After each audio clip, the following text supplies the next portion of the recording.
It is now over 2 years since Rosetta made its rendezvous with comet 67P Churyumov-Gerasimenko. Back then it was 100 kilometres away, but after some complex operational manoeuvres it began a series of flybys and orbits at increasingly shorter distances.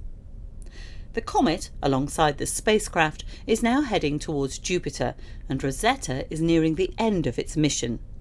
But recently the orbiter got spectacularly close to the surface, up to an amazing 3 kilometres, allowing detailed views of the comet's cliffs, boulders and plains.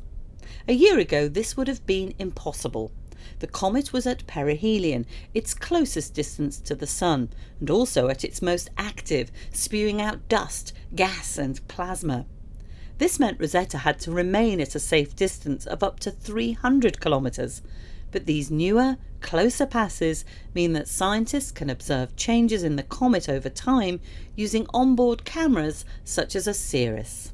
The most prominent, the most exciting changes on the surface, I believe it is still the big drop in the Imhotep plateau, which was 3 meters and 100 meters in height and hundreds meters in radius.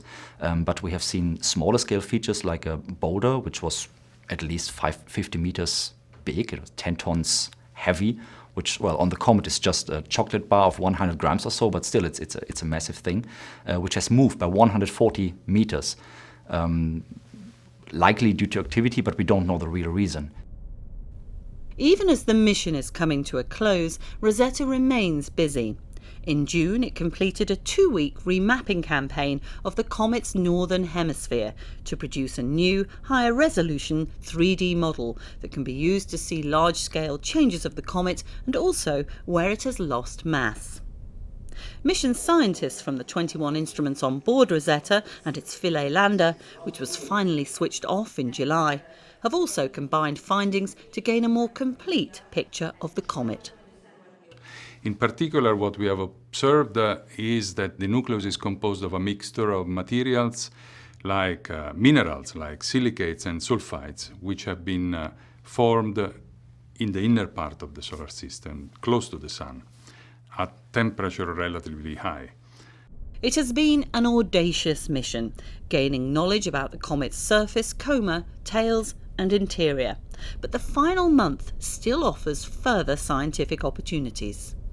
So at the moment, as it's really getting to an end, we will be able to get very close to the nucleus and make measurements that were not possible before. So that's the very exciting part of the end of mission scenario. The end will be September the 30th, but it won't be the end of the mission science. When Rosetta spirals down to the comet's surface for a controlled descent, it will take images and perform measurements until impact. Excitingly, the landing site on the head of the duck-shaped comet is in a region with active pits. Data collected from Comet 67P will keep scientists busy for decades to provide our most complete understanding of a comet yet, and making history as the first ever mission to orbit and land on a comet.